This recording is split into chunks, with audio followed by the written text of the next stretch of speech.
Hello everybody and welcome to the 6th round of the GTE Designs GTE series here from Bathurst this season. We're a couple of weeks away from our championship finale in Monza, and this is the penultimate round.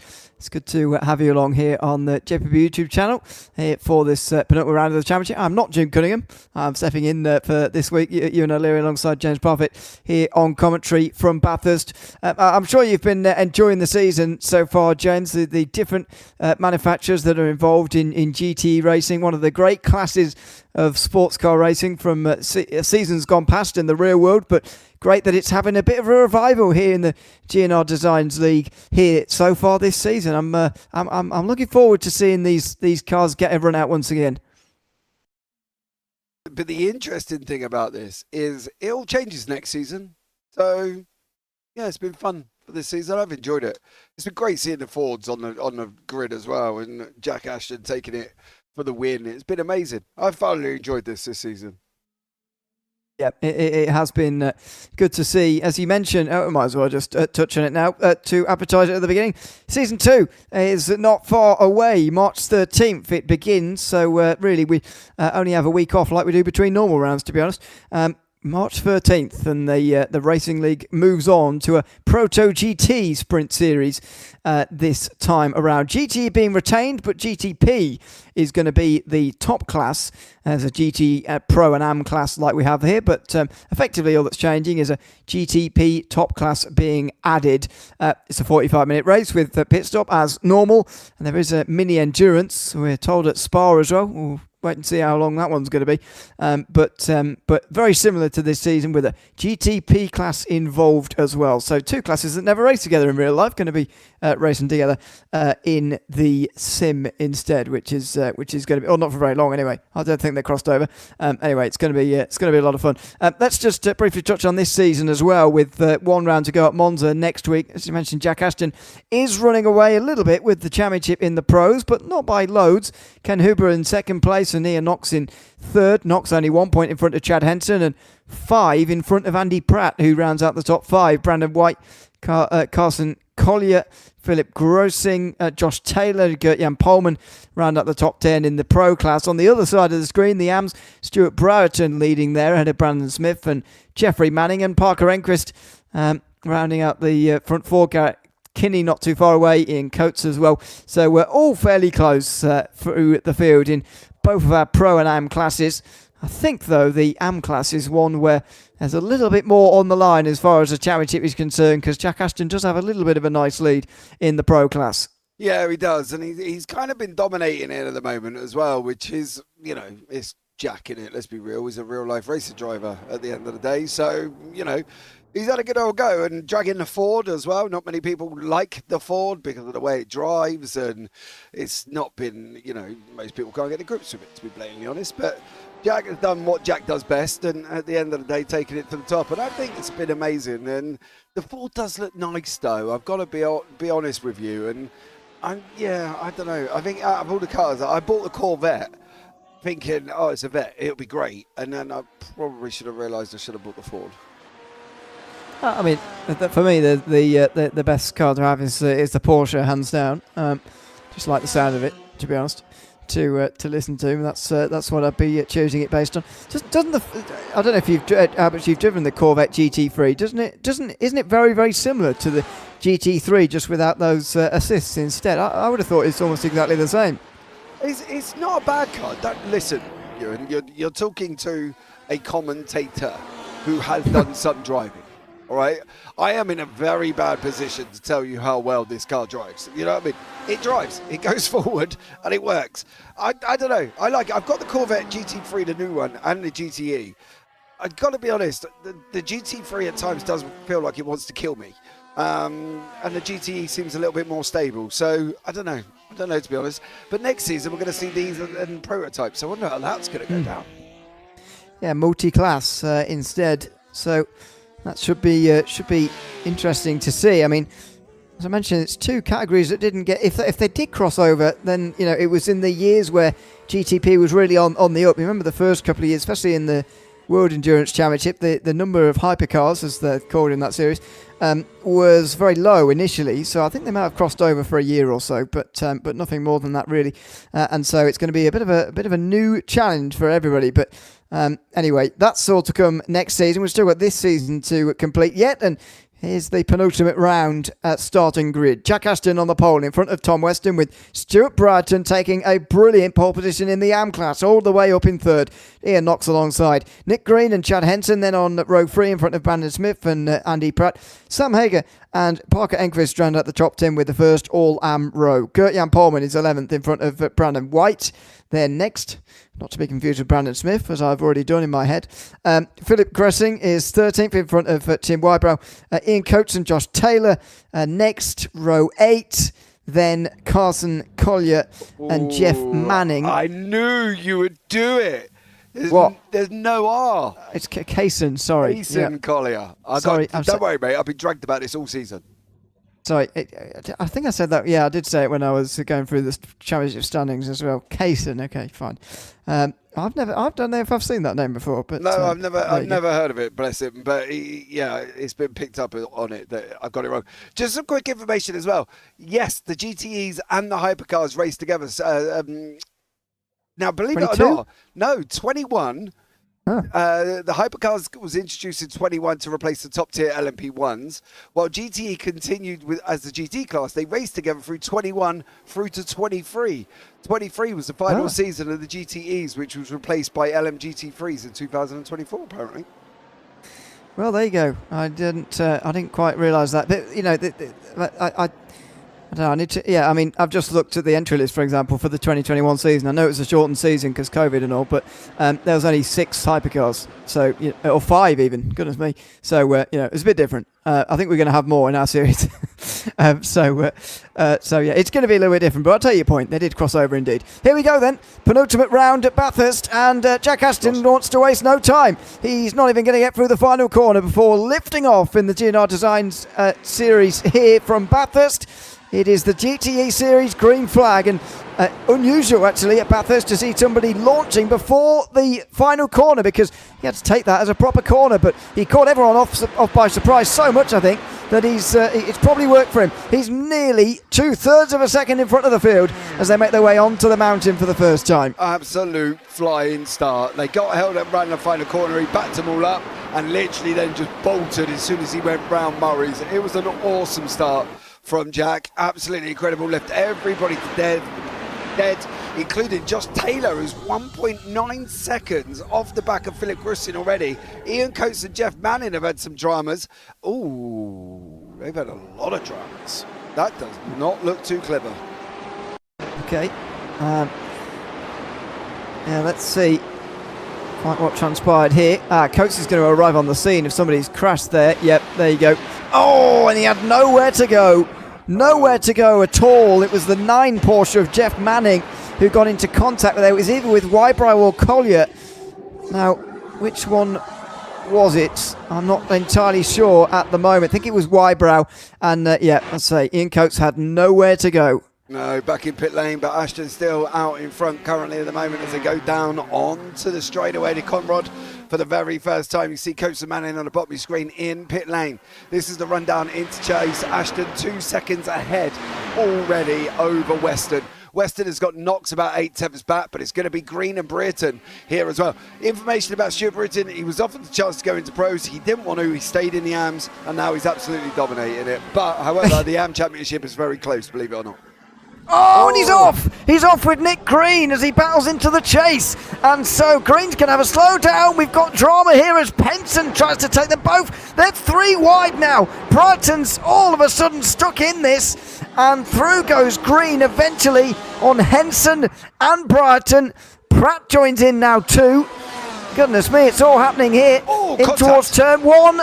Nearly contact again into Hell Corner. Green gets the 4th position. Then it's Henson, then Brighton, then Pratt, then Smith. This is where the battling is at the start of lap 2. Look at the queue of cars in behind Nick Green. He's got no short. I think it's like 9 cars or something ridiculous, 10 even, in behind him at the moment. Nick Green is, look at the queue behind that. If anything goes wrong with Green in this mountain section, they are all stopping. it'll be spectacular and it will be amazing, and they will all just stop because they'll have nowhere to go. So and he's in the wall. Yeah, Brighton hit the wall.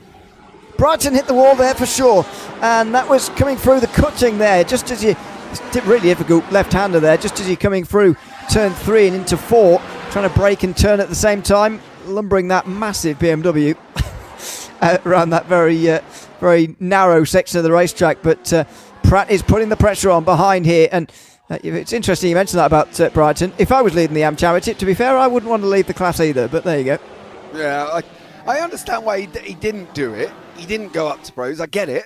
And to be fair, I would say he's dominating, but Brandon Smith's only 9 points back. So, you know, he is dominating, but he's not dominating. And I do physically understand why he's done this and why he wants, because he wants to take the AM Championship, and I get it, and I fully agree with it. But he is very, very fast for the AMs. Benji's in YouTube chat. Great to see the streams working again now, mate. You do not know the grief I've been through to try and get this working today, but it might have, hopefully, touchwood, managed to do it. Nick Green up front again with Tom. Oh no, where's Weston's off? Weston's been off. Yeah, and he's got the meatball. He's already been in the fence over. He's been in the fence over the top of the mountain. It was earlier than this. That might have been Forest Elbow, from what I could see myself. But yeah, he's already got damage by this point, and he's just trying to stay out of everybody's way through the chase, really, avoiding that tyre wall on the left-hand side. We'll have to go a bit further back and dig a bit deeper here to find something for Tom Weston, because okay. We're going to do it this way because I don't actually know where it is. Forest Elbow, there it is. Yeah. So he was in second pretty comfortably, actually. I know there's pressure from behind, but he gets on the brakes and he gets hit. He gets hit as Ian Knox was coming through. He's hit Weston, who is the latest driver to have to come down pit lane. Yeah, he is now. We got an insider in YouTube chat as well, giving away all the secrets. Reports that Stewart has wheel damage. Ooh. Well, we can't really see round here, to be blatantly honest with you, but let's see. Oh, steering wheel's a little bit under the screen, to be blatantly honest with you. I kind of need that a little bit lower, but there we go. Can't really do a lot about that now. See here? Yeah, it's quite hard to see over the top of the mountain. Maybe there's a little bit there, but it's not obvious so much to us. But, see what he does on Conrad. See if he does it that way. We'll see if he does on the way towards the chase here. Have to be counter-steering. I mean, to be fair, he might still have damage, even if he doesn't have, a bent steering here. He might still have damage. Well, hold on. He's just going through the kink, and now... Well, it's quite, I can't really tell, to be honest, from this angle. All right, well, I'm sorry. It's a bit of a poor angle because I can't really see the steering wheel at the base of the screen, which is nuts, to be honest with you. He doesn't seem to need to counter steer at all there, really. So maybe there's... but there does seem to be damage. I mean, the straight line speed there wasn't looking so good, and Pratt goes around the outside and up into 6th place. Now Smith is right behind Brighton. So you mentioned about him dominating the season. Well, the second place driver in the championship is right behind him now, needing to pick up points because there's only 2 rounds to go, including this one. And Smith has got that chance to do that now and gain the points on Brighton. Yeah, this is his moment now for Smith, to be honest with you. He's got to challenge Stewart and see how he gets on, but Enquist is in behind it as well. Brandon White, Hagar's there, Philip Grussing, Gert-Jan Polman, all there as well. It's been quite amazing, actually, because I've had a conversation with Sam Hagar today, because he was like, is there anything I can do to get my livery on the screen? I was like, dude, I don't know. Have you got it working on trading paints? You know, you can select it for leagues now, can't you?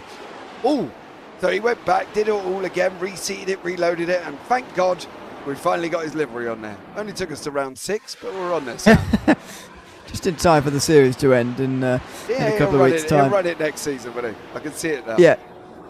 No, it is a nice livery, to be fair. Looks very similar to the Corvette behind, although there's one obvious difference, which is helping me out at the moment as they come over the top of the hill now. Grussing, that is, just in behind, putting a lot of pressure on Hager there, being in front. And again, this is where the real group is. This is where the battling is. Pratt is at the moment in 5th position. Oh, and a big moment over the top for Pullman, Gert-Jan Pullman. If he saved that, then that's amazing, and he has. That is a brilliant save through McPhillamy Park there. You do not see guys go off the road there very often and get away with it. No, absolutely. They normally get suckered into that Velcro curb, and then it's just game over.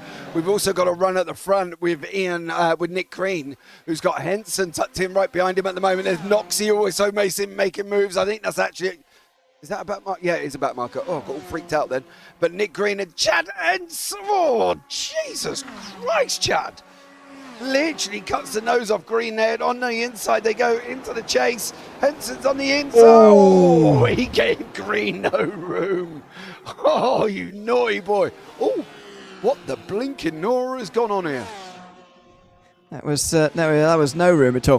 Tim Wybrow over the top of the hill here. Is that trouble? Yeah, wait. No. Wait. There was something else. Watch. Something else has gone on. Yeah, well, I think separately Gert-Jan Pullman has been in the wall, at Forest Elbow. Just as we cut away from him, he looked to me like he was going too fast. We'll see whether that's true or not as he turns in. Watch Jossie Taylor. Oh. Taylor does the same thing. Wow, he just follows him. Yeah, tunnel vision. Oh, and well avoided. Oh. Well avoided from Kason Collier, I think that was, in 12th position to just avoid. Meantime, in live pictures, Henson is still in front of Green. Enquist just got passed by Brandon Smith, is that right? Or were they exchanging places maybe just briefly? Smith still in front of Enquist, so that's the way around they were before. That's another meatball though tonight. We've had 5 of those now already. Yeah, and it's Pullman and Taylor this time, but then again they both just thumped the wall, mind you. Green is here as well. He's got Andy Pratt in behind him. Britton's in behind that. Brandon Smith has got his own little Parker Enquist tucked up right behind him as well. I do like Parker's livery, looks amazing. Brandon White has got Sam Hagar, Philip Grussing, so we've got a couple of pockets of battles developing here. So this is going to be an interesting one, but I think the main one might come from here with Nick Green and Andy Pratt. Some new liveries cooking for next season too. Maybe, hopefully. Well, you're the guys doing it, GNR Designs. So I hope you should do some new liveries as Sam Hagar and Grussing. Oh, have done that. More trouble here. And Hagar can't go anywhere after the incident. It looks like Hagar might have had the incident and Grussing's powered into it. Let's see here. The forward wide. Yes. Grussing looks up. Excuse me. Not Grussing. Hagar looks up. Locks up going into Forest Elbow. Watch full lock on the front. There you go. Rears stopped and then bang. Unfortunately, Grussing powers in. Yeah, too close. Another 2 meatballs, mind you. Philip Grussing, Gert-Jan Pullman and Sam Hagar all got meatballs. That's 7 now, more than a third of the field, but also the first half of the field, pretty much, all fighting it out in one line here, very cleanly in the first 10 minutes. So it's a strange race so far in those couple of ways. Henson at the front of this group, in front of Green and then Pratt, who's really got the most pressure on him, really. He's got the 3 AM drivers right behind, but so far those AM leaders haven't changed positions at all back there. No, they haven't at the moment, so we're going to find out if that's going to work out and see how they get on, as Pratt and Britton are running literally that close. So that's going to be an interesting one to see how they get on, as there is Stuart Britton in behind them. They're just coming in to the right hand, along looping left of Solomon Park. Yeah, indeed. Over that rise and then down here into the left-hander. It's a lot faster in these GTEs, actually, you realise, than the GT3s. You forget sometimes just how much more downforce they have available to them. Finally now having to get on the brakes over Skyline and down the hill here. And I wonder what Brighton's going to be thinking at the moment. Does he try and get past Pratt here and take the position or not? Now there's traffic with those who've pitted getting out in front of them. Yeah, it's all very busy with the traffic. Henson leading them through effectively. Pratt has been caught now, has caught Green rather, as well as looking over his shoulder at Brighton, who's got a bit of a gap back to his AM rivals because of that latest bit of traffic there. Yeah, absolutely. Henson's not far up the road either. The gap's really between Britton and Smith. There they are there. They're carrying on fighting, going into the chase as well. 32 minutes left of this race, and this midfield pack are really providing the action. Henson leading the way, but Green, Pratt, Brereton, Smith, Parker, Enquist, all in their own little fights. Yeah. Oh, I had some tyre squirrel there, but it seems that everybody's okay, at least for the leaders. I think it was the end of another lap and over the start finish line all over again here. Jan Polman still hasn't served his meatball. I swear he's had that on. Now he's going to.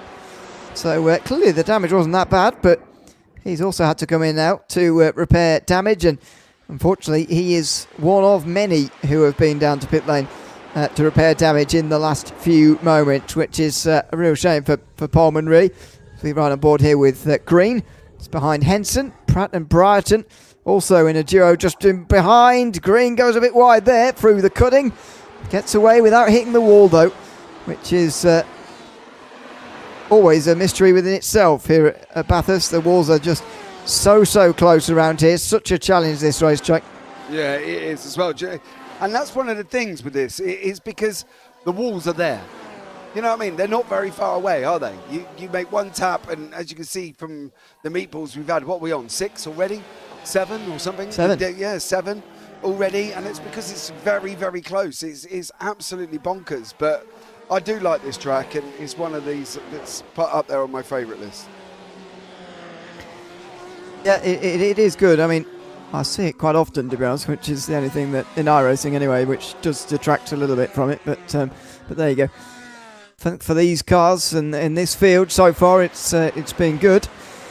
As Jack Ashton makes one of his first mistakes of the day. He gets a slowdown, but he's leading by 7.5 seconds. He's into pit lane after about 15 minutes. So I think as long as everybody else doesn't follow him, he should be in the middle of the pack here for the first time tonight. Let's see, though.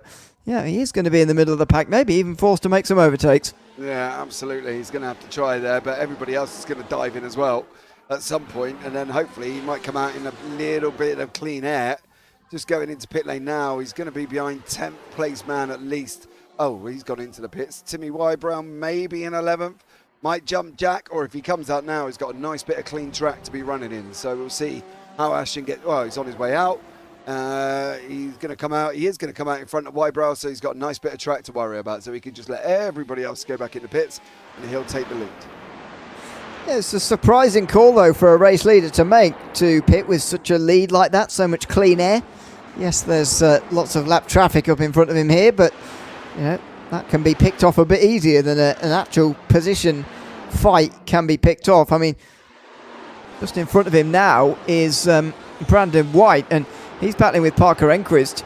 You wonder what would happen if Ashton were to catch up to those guys. How difficult would he find that, trying to actually make the overtakes, and would that suddenly bring Ian Knox into the fight? You just wonder whether it would, but on board we go with Brereton. Meantime, the guys who are left are fighting it out, and they're getting closer actually to Henson for second place down the hill here. Yeah, it's kind of praying at the top and saying thank you at the bottom. Well, that's what I do anyway when I make it through this section of the racetrack. As these guys go round to the right, coming into Forest Elbow. Through the left-hander they go, on board with Stuart Brighton, or Brereton, depending on how you pronounce it. And off you go down Conrad Straight. So, yeah, we'll see how these guys get on. It's been an enthralling race so far. It's been very close at the front of the field here for certain positions, and this one for second is the latest of them. Bit of lap traffic, I think, is around here as well. It has been for a lot of this race so far. Maybe a few seconds up the road further for these guys. Seeing the relative here. And Noxie, where is it? There it is, Western in front of Knox. There he is. Okay, yeah, it's not too much for that back. Oh dear, Knox having 2 goes at turn 1. Having to get past Western, who himself, don't forget, earlier had pretty good speed, so that could be quite a hard lap pass to make there. But anyway, these guys don't have to worry about that yet. Green with a decent run out of turn 1 now, and maybe he's going to have a go at Chad Henson at 4th position here. He's coming under the bridge now on Mountain Straight. He's going to be forced on the outside, surely, which is always the worst place to be. Green gets right into the back of the Corvette, though, and wants to keep him on as narrow a line as possible. Only hits him through the second corner on this racetrack, and he's on the outside again now in time for the cutting. And he's going to brake later. He's going to be braver, side by side through this section of the racetrack. hitherto unseen in this race, but Green gets through on Henson. That was a very, very good pass indeed. Yeah, absolutely. Ran the outside as well. In through the cutting. Incredible move on that one. I bet you Nick Green's sitting in there going, I hope they caught that on the broadcast. We did, Nick. We saw it. And a great job from you there as well. So, yeah, seeing how these guys get on. Brandon White and Parker Enquist also mixing it up. A Porsche Ford battle. As these guys, Enquist took a very strange line into the downhill section. But, yeah, managed to survive. And them two are carrying on their merry way. But here, I think, is where we're going to see the course of the action. Oh, look at this. Henson's going to try and get it back straight away. Oh, and he had the little bit of a gap there to the inside, but he didn't want to put his nose down the inside before the kink in the straight because it could have gone badly. He's trying to side draft the Porsche now. They're bumping down the Conrod straight here. And the Ford is not going to be able to stretch its legs. I thought initially there as it was accelerating up to speed, the Ford would have the straight line speed, and of course, historically it has done. But not on that occasion, and Green holds in front of Henson, who might have had his best chance of all to get himself back in front of Nick Green there in second. Yeah, and I'd like to point out Henson's in a Corvette, by the way. What did I say? Ford. A Ford? Did I say Ford? Sorry. You did. You said the Ford wants to stretch his legs, and I'm sitting there going, sorry, I didn't. Do I tell I him didn't mean now that. or later? I saw Corvette and Ford came out, but that's there fine, mate. You carry on. We got Reese in YouTube chat as well. We've got G and R in YouTube chat. I'm pretty sure they're supposed to be racing in their own series. But Garrett, I think, is it Garrett who's got a limp wrist? I mean, broken wrist or done his, I think Garrett's his wrist, and he's out. He did something. I can't remember what he said.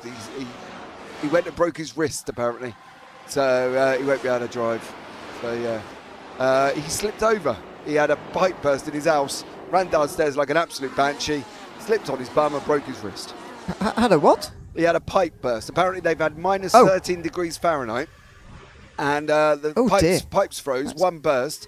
He ran downstairs to go and shut it off, and then slipped on the hardwood floor on the water and landed on his hand. Apparently. Goodness me. I know. Carnage. Well, I chuckled. I thought it was quite funny because I could just imagine him slipping and sliding around. I know, I was sincere in a brief moment. I did say, and then I sent, a gif of somebody laughing. But there we go. Never mind, Gareth. Much love. Oh, dear. Yeah, it has been very cold recently. I know in America it's been even colder, but there you go. It's the weather of the winter. It seems it's properly arrived in January and February. I don't remember the last time I saw it not rain. Anyway. Do you know, on that, I'm going to give you a really pointless fact now. In the UK, it's rained every day since January 1st. Every day. Yeah, I saw that the other day as well. A month and a half. Goodness me. I know we have a bad reputation for that, but it's even bad even for us. I wouldn't mind. Off. Pratt, sorry, through the chase is off. And so you might have heard the tyre squeal in the background. Oh, no, and he's still trying to find his way back to the racetrack here. Pratt on the way, wasn't really battling with anybody. Brighton's right behind him, and let's hope the AM leader didn't get caught up. It's just a slide through the first part, and he spins to the inside, and because of that tyre wall, he couldn't spin it right back round again in one smooth motion. Had to get into reverse gear, and he drops to 9th place, even behind Jack Ashton, who's coming back through, even having made that pit stop. Yeah, he is at the moment, unfortunately for Andy Pratt, so he's going to have to carry on his merry way. Nick Green is running there with Chad Henson, but Brandon White and Parker Enquist side by side. Is White going to be able to do it around the outside? Going into the right-hander of Quarry. He's round there. He's still... Can he cut him off? Oh, Parker comes over. Chops his nose off. And he, defends, I would say, a little bit pointlessly in towards the cutting. It's hard to dive down the inside from that distance anyway. You might as well take the racing line as far as I can see. But Brandon White in the background just sticks in behind here. With Parker Enquist just up in front, down through the mountain now they go, through Sulman Park and then towards McPhillamy. Oh, look down the inside from White, but you just can't make moves over the top of the hill here. You can definitely get in the mirrors of the driver in front of you, but I've always wondered the merits of that on the mountain anyway, because what are you going to do if the guy in front of you makes a mistake or worse crashes? You're going to be involved in their crash, so... I'm not sure why people do that over the top of the mountain, but anyway, there you go. Henson, meantime, gets back past Green again. Their never-ending battle is continuing on into the chase. And Green has been passed, but is Henson immediately going to come under fire again here? He might do. Green has a look. He's going to have to do it on the brakes. Here he goes. Oh, he's late on the brakes on the inside in the Porsche. And he gets back into second position again. Yeah, where did he pass him? Because they were, I was going to say they were literally. A while ago. Did he get him in the Forest elbow?